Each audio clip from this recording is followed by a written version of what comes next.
Just got home from a pull day, did back, biceps, forearms, and abs as well. If you want to follow or use this program, you're absolutely free to do so. Go through the video, listen to the coaching cues, write the workout down, and use this workout for your next pull day. Have a great day. This is regular grip pull-ups here. So I grabbed about a shoulder width grip and made sure the inside of my hand between my thumb and my pointer finger was really tight on the bar.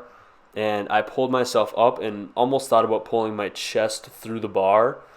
And I really like to focus on keeping my core tight here by pulling my hips through, and each rep I exhale as I come up and inhale in the lowering.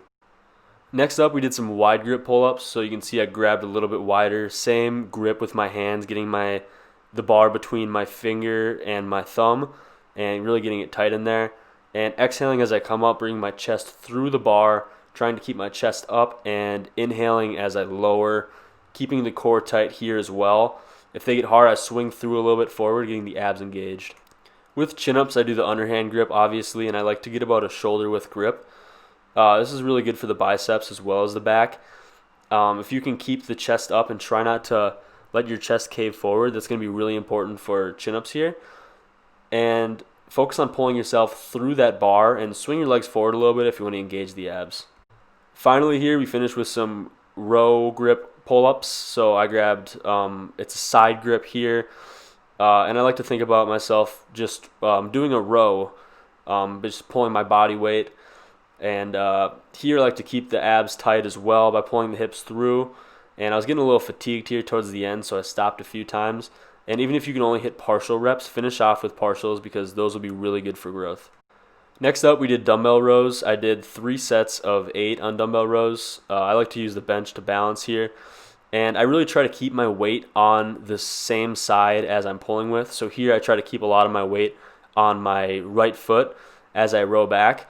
And actually here what I've learned is really important is to just breathe through the exercise, honestly, and use your full body to rotate and drive the dumbbell back. And you're going to get a lot of oblique and lat activation here as well. It's a really awesome exercise. So here's just me doing it on the other side. You can see I'm rotating quite a bit, and I'm trying to keep that weight on that right foot as I drive back. I'm really not pulling with any fast torque or anything. I like to keep the constant tension on the back and on the lats, so it's not a quick motion, but I like to just go through the full motion as I drive back, and I feel all the muscles engaged here. Next up, we did some row grip lat pull downs, and I went heavy here, so I did 3 sets of 6. You can get any kind of grip that's a row grip that'll have your hands sideways, and you're gonna go pretty heavy here, and you can get some swing going and really drive down just to keep that chest up and focus on driving the elbows down far and back, really engaging the lats as well as you can with this exercise. So next up, I did some hyperextensions. You're just going to want to use a hyperextension piece of equipment here. And I grabbed a 25-pound plate just to get a little more resistance. I like to straighten my arm as I come down and inhale as I go down. And then I exhale and row the plate back towards my stomach as I come up and get a good contraction at the top. You're going to get a really good lower back pump here. This is a really good exercise for core and for posture as well. The last exercise I did for back was a wide grip lat pull down, and I finished off here with 3 sets of 10, and then I finished off with a final set of 5, and then a drop set, 5 more reps, and then 1 more drop, 5 more reps. Here I like to think about pulling my chest to the bar, getting a good lat squeeze, and focusing on the breathing as well. So I started the biceps off with some dumbbell wall curls.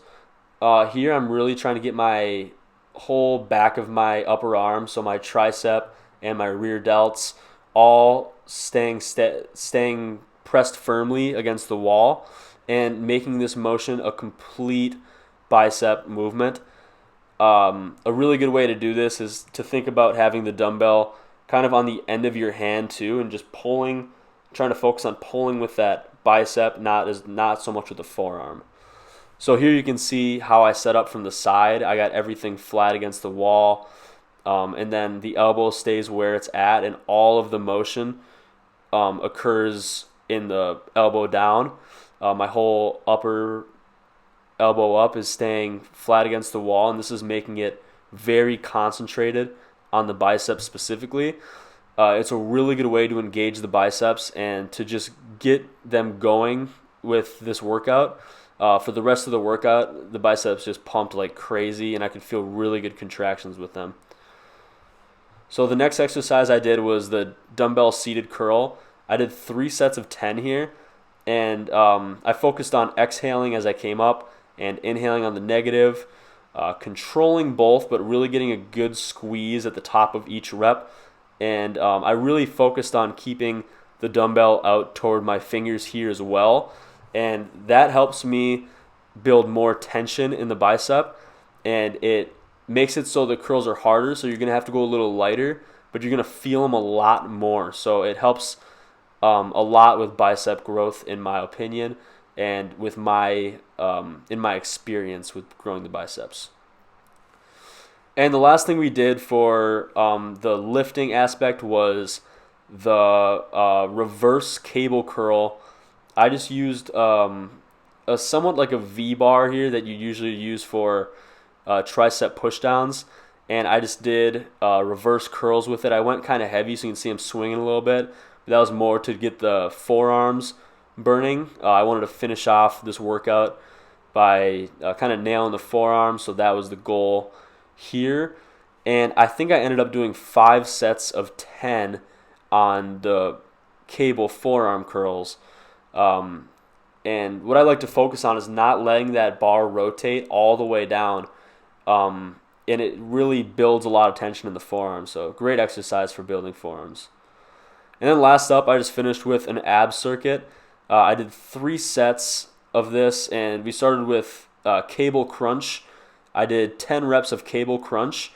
A big thing that I want to say here is you can see I just put my whole like calves and my upper foot flat on the ground. That helps me a lot feel the abs and really like engage the power and the strength of the abs. So I highly recommend that when you're doing cable crunches.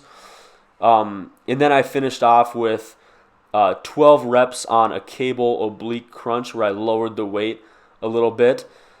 And we did it on each side. So it was 10 reps of cable crunch followed by 12 reps of oblique cable crunch on the left side, followed by 12 reps of oblique cable crunch on the right side. And then I would rest for like 45 seconds maybe, and then continue for 3 more sets. And this really got my abs really nicely engaged, and I had a really awesome pump after this. So I hope you guys enjoyed this. Have a great day.